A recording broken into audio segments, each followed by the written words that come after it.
Je vous emmène aujourd'hui dans le 4e arrondissement de Paris, rue de la Grande Truanderie. Je trouve ce nom de rue absolument extraordinaire, sachant qu'il s'agit de bâtiments de l'église.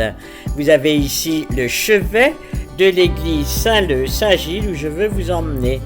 La porte est rue Saint-Denis, dans cette rue qui relie Notre-Dame de Paris à Saint-Denis, à la basilique Saint-Denis.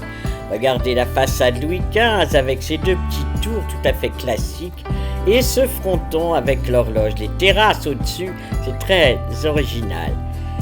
La première église fut construite en 1118, c'était une petite chapelle du monastère Saint-Magloire. Mais voilà qu'il y avait trop de monde, les moines n'étaient pas tranquilles. Ils décidèrent en 1235 de construire une église en dehors de l'enclos du monastère. Et la voilà, elle est dédiée à Saint-Leu, l'archevêque de Sens au VIe siècle, et à Saint-Gilles, qui naquit à Athènes au 7e siècle, qui évangélisa le sud de la France. Regardez là, 1780, une chapelle souterraine est construite. C'est l'escalier pour y descendre.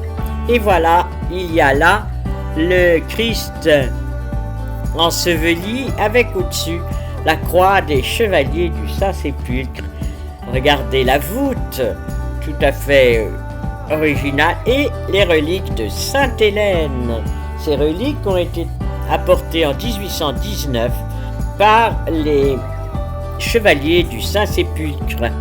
On remonte de l'autre côté pour admirer le chœur. Voyez ce jeu de voûte du XIVe siècle avec l'escalier pour monter au maître-autel, donc tout cela en marbre, et les différents saints de France, quelques vitraux, pas beaucoup malheureusement, et surtout tout en haut c'est les anges, deux statues. Là-haut à la tribune, l'ange de la méditation et l'ange de l'intercession qui ont été sculptés par Schröder en 1840. Vous voyez, ils sont tout à fait ravissants en marbre. Là, c'est un autre trésor, c'est un retable anglais du XVe siècle dit de Nottingham. Regardez l'arrestation du Christ, la trahison de Judas, et là, la scène, observez ses mains très naïves. C'est en albâtre et c'est absolument magnifique. On pense qu'il vient du cimetière des Saints Innocents et qu'il y avait beaucoup d'autres scènes. Un autre trésor, ce Christ en bronze, œuvre de Cordonnier en 1925. Puis deux vitraux. Regardez, celui-là, c'est le songe de Gessé avec tous les rois et reines et princes qui ont un peu de son sang. Regardez-le comme il est songeur, au sujet de tous ses descendants. Un autre vitrail, la création du monde.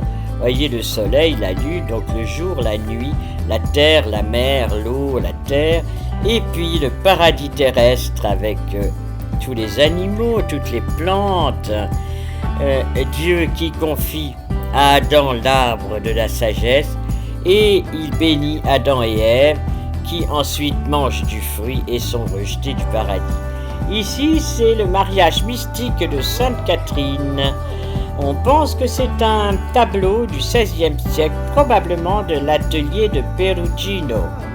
Voilà l'autel en bronze doré, beaucoup plus récent, 1925, avec encore une fois la création du monde. Voyez les animaux fantastiques que Dieu créa.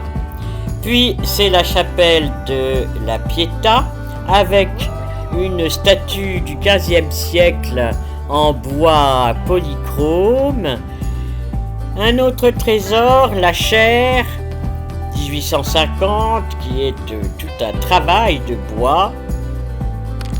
Puis la chapelle Sainte-Bernadette avec tous les ex-voto. Puis la chapelle Sainte-Anne avec ce marbre de Jean Bulan de la Renaissance, de l'époque de Léonard de Vinci. Voilà Jean Bulan qui a probablement sculpté cette statue en marbre vers 1545. Là, c'est la chapelle de Saint Benoît-Joseph Labre, qui est né, dit-on, à Tramecourt. Et c'est vraiment le saint de notre région qui a toute sa vie été pèlerin de l'Évangile et qui est mort à Rome sur l'escalier de la cathédrale du Jésus. Ça, c'est la chapelle des Chevaliers du Saint-Sépulcre. Ils se réunissent là pour leur chapitre. Cet ordre de chevalerie créé au moment des croisades existe toujours et continue à aider les plus défavorisés. Je vous laisse là pour une autre visite. Laissons Saint-Leu, Saint-Gilles pour aller visiter un autre lieu magique. Je vous dis au revoir, à bientôt.